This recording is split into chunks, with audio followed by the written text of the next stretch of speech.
한 엄마가 거울 앞에서 머리를 빗고 있습니다. 그때 어린 딸이 다가와 묻습니다. 엄마는 왜 하얀 머리카락이 있어? 그러자 엄마는 이때다 싶어서 장난 섞인 어조로 이렇게 대답합니다. 왜냐하면 너가 나를 슬프게 할 때마다 머리카락이 하나씩 하얀색으로 변하거든. 그러자 아이가 이렇게 대답합니다. 정말? 그러면 엄마는 할머니한테 무슨 짓을 한 거야? 예수님을 가장 많이 속썩인 제자가 있다면 그건 아마 베드로일 것입니다. 아마 베드로라는 것에 의심을 푸는 사람은 없을 거예요. 베드로만큼 예수님의 생각과 반대가 되는 말이나 행동을 한 제자도 없고, 베드로만큼 예수님께 많이 혼난 제자도 없습니다. 예수님께 만약에 흰머리가 있었다면 아마 베드로의 지분이 제일 클 것입니다. 오늘 이야기 속에서도 베드로는 평범하지 않고 유별납니다. 이 시간에는 그 유별났던 제자 베드로와 예수님의 이야기를 통해 은혜를 나누고자 합니다. 본문은 예수님께서 물 위를 걸으신 사건입니다. 이 사건은 마가복음과 요한복음에도 기록되어 있어요. 복음서들의 사건들은 언제나 항상 시간 순서대로 배열되어 있는 것은 아닙니다. 순서가 뒤바뀐 경우도 있고, 이 사건 바로 뒤에 저 사건이 기록되었어도 시간적 간격이 꽤 큰 경우도 있습니다. 그래서 시간의 흐름이 애매한 경우가 참 많지만 오늘 본문은 아닙니다. 오늘 본문의 이 사건의 시간대는 아주 명확해요. 그 이유는 앞에 일어난 사건과 자연스럽게 이어져 있기 때문입니다. 앞의 사건은 사복음서 전부에 기록되어 있는 오병이어 사건이죠. 예수님께서 보리떡 5개와 물고기 2마리로 약 12,000명 정도를 먹이신 그 사건 바로 뒤에 오늘 이야기가 진행되고 있습니다. 수많은 사람들이 예수님의 기적을, 그것도 자신들이 정말 바람하지 않던 물질적 풍요의 기적을 맛보았습니다. 착취당하고 억압당하는 그 유대 민족에게 이 오병이어의 기적만큼 원하던 기적은 없었을 겁니다. 그런 기적을 경험했으니 사람들이 가만히 있을 리가 없습니다. 난리가 났을 거예요. 이분은 진짜다, 이분은 진짜 메시아다 라면서 야단법석이었을 겁니다. 제자들이라고 달랐을까요? 예수님의 때와 예수님의 시간을 정확하게 파악하지 못하는 제자들 역시 이 오병이어 기적 뒤에 흥분을 감출 수 없었을 겁니다. 그래서인지 몰라도 예수님은 제자들을 급히 바다 건너편으로 보내십니다. 오늘 말씀 22절에 보니까 예수께서 즉시 제자들을 재촉하사라고 적혀 있습니다. 여기서 이 재촉하다라는 말은 아주 강력한 강요의 의미를 갖고 있습니다. 강권하셨다는 거죠. 그리고서 예수님은 사람들을 다 돌려보내시고 혼자 산으로 기도하러 올라가십니다. 그리고 그때 날이 저물었다고 23절에서 기록합니다. 그리고 장면은 이제 배를 타고 가는 제자들에게로 옮겨집니다. 배가 이미 육지에서 수리를 떠나 있다고 합니다. 이 말을 직역하면 배가 한가운데, 바다 한가운데에 있다라고 얘기할 수 있습니다. 바다 한가운데에 있다라는 것은 이쪽으로든 저쪽으로든 육지가 다 멀다는 거예요. 지금 제자들이 있는 이 갈릴리 바다는 폭이 8km 정도 됩니다. 예수님께서 산에 올라가실 때 날이 저물었고 밤 사경, 즉 새벽 3시에서 6시 사이에 예수님께서 배에 나타나셨으니까 그 거리와 시간을 생각하면 아마 제자들의 배는 육지에서 3km에서 4km 정도 떨어진 곳에 있었을 겁니다. 그러니까 정말 말 그대로 바다 한가운데인 거죠. 그곳에서 제자들은 바람을 만납니다. 그런데 바다 위에서 바람을 만나는 이 장면은 우리에게 익숙한 장면입니다. 마태복음의 처음부터 여기까지 읽어온 사람이라면 누구나 데자뷰가 일어날지 몰라요. 8장에서도 비슷한 내용이 있거든요. 8장 23절에서 제자들은 배를 타고 있었고요, 바다를 건너다가 풍랑을 만났습니다. 두려움 가운데 있는 제자들 앞에서 예수님은 바다를 그 말씀으로 잔잔하게 하셨습니다. 이 사건과 오늘 사건의 차이가 있다면 역경의 정도, 그 차이일 것입니다. 8장 사건에서의 풍랑에 대한 표현, 그 폭풍에 대한 표현은 이렇습니다. 8장 24절인데요. 8장 24절을 제가 읽어드릴게요. 바다에 큰 놀이 일어나 배가 물결에 덮이게 되었으되 예수께서는 주무시는지라. 파도가 크게 쳤다고 합니다. 그래서 그 물결에 배가 덮일 정도래요. 그에 따른 제자들의 반응은 이러다 죽겠구나 였습니다. 그래서 다급히 예수님을 깨웠던 거죠. 주무시는 예수님을요. 그런데 오늘 이 14장에서의 풍랑은, 그 폭풍은 표현이 조금 다릅니다. 14장 24절을 성경책을 통해 보시면요, 24절이 이렇습니다. 배가 이미 육지에서 술이나 떠나서 바람이 거스름으로 물결로 말미암아 고난을 당하더라. 풍랑이 막 배를 덮치는 그 정도는 아닌 것 같습니다. 확실히 8장에서의 그 어려움보다는, 그 고난보다는 조금 약해 보여요. 표현 자체가 그러니까요. 그러나 배가 나아갈 수는 없는 정도인 것은 맞습니다. 바람이 거스른다고 하죠. 범선도 아니고 기껏해야 노를 젓는 그런 배였을 텐데 바람이 세게 부니까 노를 저어도 나아가지를 못하는 겁니다. 돛이 있더라도 돛을 접고 노를 이렇게 노를 저었어야 되는데 그래도 안 됐던 거죠. 그리고 그 정도 바람이었다면 파도도 낮지는 않았을 겁니다.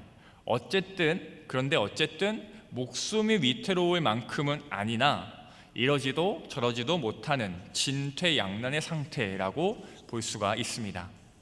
하지만 제자들이 느끼는 그 반은 지금 이 작금의 상황과는 조금 달랐을지 모릅니다. 그들은요, 트라우마가 있었어요. 비록 전에 경험했던, 그 8장에서의 경험했던 풍랑 정도는 아니었어도 그 풍랑에서 배가 뒤집혀질 상황까지 경험했었기 때문에 바람이 불어서 어찌할 도리가 없는 이때에 그 두려움이 되살아났을지 모릅니다. 게다가 더 중요한 문제가 있죠. 8장에서의 배 위에서는 예수님께서 계셨습니다. 그러나 오늘 자신들 탄 배에는 예수님이 계시지 않았습니다. 어두운 바다 한가운데서 바람이 심하게 불어 나아가지도 못하는 상황 속에 예수님의 부재는 제자들을 더 두렵게 만들었을 겁니다. 그런데 그때 배 뒤쪽에서 누군가 물 위를 걸어오고 있습니다. 어두워서 잘 보이지 않지만 사람 형체입니다. 그 사람 형체를 보고 제자들은 무서워 소리를 질렀다고 하는데 누가 그 상황에서 놀라 자빠지지 않을 수 있을까요? 제자들은요, 유령인 줄 알았습니다. 하지만 예수님이셨죠. 예수님은 놀라서 소리치는 제자들에게 말씀하십니다. 안심하라, 나니 두려워하지 말라. 여기서 재미있는 것이 있습니다. 예수님의 이 말씀 뒤에 베드로가 어떤 말을 하는데 여러분이라면 어쩌시겠습니까? 놀란 가슴 우선 진정시키고 예수님, 배가 나아가질 않습니다. 바람이 너무 불고 파도도 칩니다. 라는 상황 설명과 함께 문제 해결을 요청하는 게 맞을 겁니다. 그렇잖아요. 그런데 베드로는 오늘 정말 뜬금없습니다. 오늘도 뜬금이 없어요. 인사를 한 것도 아니고 놀람을 표현한 것도 아니고 문제 해결을 요청한 것도 아니고 대뜸 이러죠. 예수님, 만일 주님이시거든 나를 명하사 물 위로 오라 하소서. 어찌 보면 참 유치해 보이고 터무니없는 요청입니다. 만약 제가 예수님이었다면 베드로에게 야, 지금 이 상황에서 너는 그게 할 소리냐? 라고 했을 것 같습니다. 그런데 우리 주님 안 그러시죠. 이 유별난 베드로의 요청에 바로 오라 라고 말씀하십니다. 베드로는 배에서 내립니다. 그리고 물 위를 걷습니다. 예수님께로 갑니다. 그러나 가는 도중에 베드로는 바람을 봅니다. 세차게 부는 바람을 느끼고 보고는 두려워합니다. 그리고 베드로는 물에 빠져갑니다. 베드로가 소리치죠. 주여 나를 구원하소서. 예수님은 베드로에게 다가가 손을 내미시고 그를 일으키십니다. 성경은 예수님께서 베드로를 안아주셨다고 말하지 않습니다. 업어주셨다고도 하지 않아요. 붙잡았다고만 하죠. 그렇다는 것은 베드로가 예수님의 손을 붙잡고 다시 물 위에 섰다는 것을 반증합니다. 예수님은 말씀하십니다. 믿음이 작은 자여 왜 의심하였느냐. 그리고는 함께 배에 오르셨고 그 순간 바람이 그쳤습니다. 여기까지가 오늘 본문의 내용입니다. 오늘 사건에는 부연 설명들이 그렇게 많지 않습니다. 그래서 궁금할 수 있는 내용들도 많아요. 우선 먼저 예수님은 왜 굳이 물 위를 걸어오셨을까요?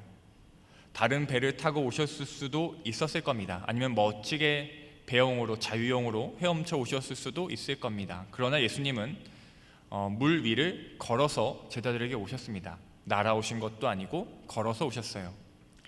오병이어와 같은 기적을 일으키시고도 그 능력을 어떻게든 숨겨서 드러내지 않고자 하셨던 예수님 아니신가요? 그런데 오늘은 제자들에게 그 놀라운 하나님의 능력을 여실히 드러내십니다. 왜요? 제자들을 시험하시기 위해서입니다.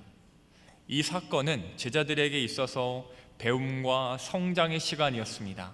그러기 위한 풍랑이었고 그러기 위한 수면 보행이었습니다. 바람이 언제부터 언제까지 불었나요? 배가 한가운데 있을 때부터 예수님께서 배에 오르시기 직전까지입니다. 그러니까 이 바람이 필요했던 거죠. 오늘 사건에서 이 바람이 필요했던 겁니다. 예수님은 제자들과 만나시려고, 그리고 제자들에게 물 위를 걷는 것을 보여주시려고 배가 나아가지 못하게 하셨습니다. 바람도 바다도 예수님께서 창조하셨기에 그의 뜻대로 그렇게 불고 그렇게 움직였습니다. 그렇게 걸어오셔서 제자들에게 보이셨습니다. 바다를 가장 빠르게 건너는 방법은 배를 타고 노를 젓는 것이죠. 예수님 당시에 그것보다 빠르고 좋은 방법은 없었습니다. 그 이치와 그 자연의 섭리를 깨고 예수님은 걸어오셨습니다. 배는 바람과 파도의 영향을 받지만 걸을 수 있다면, 누군가 물 위를 걸을 수 있다면 그 걸음을 바람이 막지는 못합니다. 예수님의 이 걸으심은 무엇을 의미하나요? 제자들에게 무엇을 말씀해주고 싶으신 건가요? 이것입니다. 나는 너에게 올 수 있다. 네가 어디에 있든, 어떤 환경에 처해 있든, 어둠 속에 있든, 바다 한가운데에 있든, 풍랑을 만났든 나는 너희에게 올 수 있다. 너희가 탄 배는, 그 좋은 배는, 바다 위를 건널 수 있는 그 배는 절대로 앞으로 나가지 못해도 나는 이 두 발로 이렇게 너희에게 왔다 하시는 겁니다. 이것이 이 사건의 목적이고 발단이에요. 우리 인간의 두려움은, 우리 신자의 두려움은 두 가지로 나눌 수가 있습니다.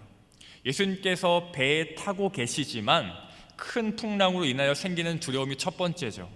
우리는 주님과 동행하는 사람들입니다. 그러나 그럼에도 불구하고 임마누엘을 누리고 있음에도 불구하고 두려움이 엄습할 때가 있습니다. 8장에서의 사건처럼 말이죠. 또 하나의 두려움은 마치 혼자 있는 것 같을 때의 두려움입니다. 예수님이 안 계시는 것 같은, 나 혼자 어둠 속을 헤매는 것 같은, 마치 바다 한가운데에 버려져 있는 것은 그러한 두려움이죠. 그러한 오늘 14장에서의 상황과 같습니다. 그러나 사랑하는 성도 여러분, 우리 주님 그곳이 어디든 우리를 만나러 오십니다. 찾아내십니다. 망망대해 한복판 그 작은 배를 그 어둠 속에서 찾아내십니다. 횃불 하나 안 들고, 손전등 하나 안 들고도 나를 찾아내십니다. 우리는 생각합니다. 너무 멀리 온 것이 아닌가, 내가 예수님을 떠나 너무 많이 온 것은 아닌가, 여기까지 오시지 못하시면 어떡하지, 나를 찾아내지 못하시면 어떡하나. 아니요, 우리 주님 여러분을 찾아내실 겁니다. 어떤 상황이든 어떤 어둠이든 반드시 찾아내시고 물 위를 걸어오실 겁니다. 그 능력을 보여주실 거예요. 이렇게 걸어오신 예수님 앞에서 베드로는 물 위를 걷고 싶다고 말합니다. 아니, 정확하게는 명령을 부탁드리죠. 나를 명하사 물 위로 오라 하소서.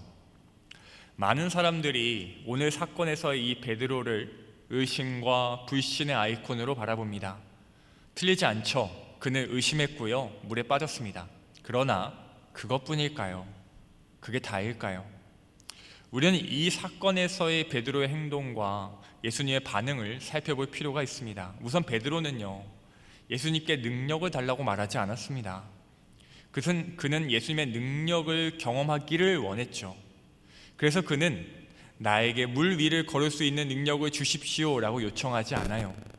나에게 명령하여 주십시오, 물 위를 걸어오라고 말씀하여 주십시오 라고 합니다. 이 두 말은요, 명백히 달라요. 명백히 다릅니다. 우선 주체가 다르잖아요. 베드로는 이 요청의 말에 자신을 주체로 삼지 않았습니다. 주님을 주체로 삼고 있어요. 베드로는요, 알고 있습니다.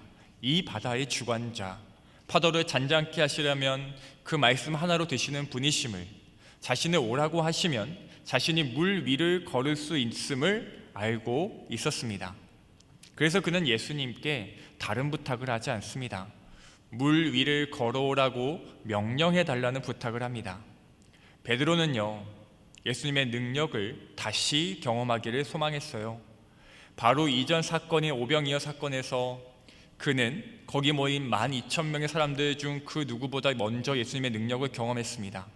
자신에게 분배된 그 광주리가 나누어지고 또 나누어져도 모자라지 않고 오히려 차고 넘치는 것을 경험했습니다. 그런 그였기에 예수님께서 물 위를 걸어오실 때 폭풍을 걱정하지 않고 명령을 부탁드린 것이죠. 이것은요, 베드로의 믿음입니다. 오기도 객기도 유치함도 아닌 그의 믿음의 도전이었으며 확신이었으며 기대였습니다. 여러분은 어떠신가요? 저는 어떨까요? 우리는 베드로가 물에 빠지는 모습을 보면서 믿음 없는 자라고 손가락질할 수 있을까요? 아니요, 그럴 수 없을 겁니다. 사랑하는 성도 여러분, 베드로의 믿음 없음을 한탄하다가 물 위에 한 발자국도 내딛지 못하는 우리가 되지 않기를 소망합니다. 베드로는요, 물 위에 발을 내딛었습니다. 예수님께서 그의 요청을 들어주셨어요. 마귀가 와서 기적을 행하라고 요청해도 들은 척도 하지 않으시던 예수님께서 이 못난 제자의 부탁을 들어주셨습니다. 친히 걸어와 주셔서 베드로를 걷게 하셨습니다. 우리도요, 배 밖으로 나와야 합니다. 물 위로 나와야 합니다. 배 위에만 있다가는요, 물 위를 걸을 수도 예수님의 손에 붙들릴 수도 없습니다. 그 구원을 경험할 수도 없습니다. 베드로는 결국 물에 빠지지 않았나요? 라고 물을 수 있습니다. 그렇습니다. 그는 결국에 빠졌어요. 예수님을 끝까지 봐야 하는데 바람을 보는 바람에, 바람을 느끼는 바람에 그랬습니다. 누가 그러더라고요. 토끼와 거북이의 경주에서 토끼가 진 이유는 거북이는 목표를 보고 달렸지만 토끼는 상대방을 보고 달렸기 때문이다 라고요. 우리의 믿음 없음은 이렇게 드러나죠. 봐야 할 것을 보지 않고 엉뚱한 것을 보다가 우리는 실패하고 또 실패하는 것일 겁니다.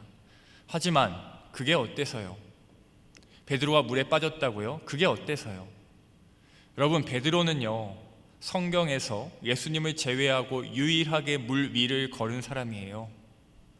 그 위대한 모세도 여호수아도 엘리야도 엘리사도 물을 갈라 땅 위를 걸었지만 바다 위를 걸은 사람은 없어요. 모든 인류 중에, 인류의 모든 그 사람들 중에 딱 한 명만이, 오직 베드로만이 바다 한가운데에 두 발을 딛고 서 있었습니다. 이 위대한 경험을 한 베드로가 부럽지 않으신가요? 저는 맥주병이에요. 수영을 못합니다. 물에 뜨지도 않아요. 그거 어떻게 하는지 모르겠어요. 이 땅에서는 이미 끓는 것 같고 소원이 있다면 저 하늘나라 가서 마음껏 헤엄쳐 보는 겁니다. 그런 저에게 오늘 베드로는 너무 매력적이에요. 너무 매력적이에요. 예수님의 명령에 따라 바다 위를 걸었잖아요. 몇 걸음이든 그게 무슨 대수인가요? 걸었잖아요. 물에 빠진 거요? 그게 뭐 대수인가요? 빠지기 전에 걸었잖아요. 저는요, 이 2024년 올 한 해 제가 그리고 여러분이, 우리가 물 위를 걷기를 소망합니다. 그러기 위해 주님의 명령을 요청할 믿음과 기대가 있기를 소망합니다. 바다 위에 발을 내디딜 수 있는 확신이 있기를 진심으로 바랍니다. 괜찮습니다. 괜찮아요. 바다에 빠져도 괜찮습니다. 베드로가 빠져가며 예수님께 나 좀 구해 주십시오 라고 외쳤을 때 예수님의 반응은 너 그럴 줄 알았어?가 아니었어요. 이 사건을 떠올리며 사람들은, 우리 성도들은 베드로가 예수님께 그때 참 혼났었지, 꾸짖음을 당했었지 라고 기억하지만 오늘 본문에 그런 기록은 없습니다. 그냥 이르셨죠. 그냥 말씀하셨습니다. 이르시되 믿음이 작은 자여 왜 의심하였느냐 라는 말을 그냥 하셨을 뿐이에요. 혼난 게 아니에요. 그냥 말씀하셨습니다. 그리고 이 말씀 이전에 예수님은 먼저 행동하셨어요. 31절 앞부분입니다. 31절 앞부분에 예수께서 즉시 손을 내밀어 그를 붙잡으시며, 이 즉시라는 말을 우리는 기억할 필요가 있습니다. 우리가 믿음으로 우리의 발을 내디딜 때 호기롭게 믿음을 발휘했지만 바람이 무서워 빠져갈 때 예수님은 그냥 두고 보시지 않으십니다. 바로 곧 즉시 손을 내밀어 우리를 붙드십니다. 그러니 괜찮습니다, 여러분. 몇 번이고 빠져도 우리 주님 다시 우리를 구원하여 주실 겁니다. 예수님께서 하신 이 말씀, 왜 의심하였느냐라는 말은 직역하면, 문자적으로 하면 둘로 나뉘어지다 라는 의미입니다. 베드로의 마음이 순간 둘로 나뉘어 물에 빠지게 된 것이죠. 그렇게 둘로 나뉜 마음을 나무라지 않으시고 꾸짖지 않으시고 예수님은 베드로를 그냥 건져주셨습니다. 그리고 다시 물 위를 걷게 하시고 함께 배에 오르셨습니다. 사랑하는 성도 여러분, 제자도의 본질이 무엇인가요? 제자도의 본질이 무엇인가요? 이 땅에 사는 저와 여러분의 그 그리스도의 제자의 본질이 무엇인가요? 제자도의 본질은 하나님 나라를 소망하고 기대하는 것에 있지 않습니다. 그렇지 않아요. 거기까지가 아닙니다.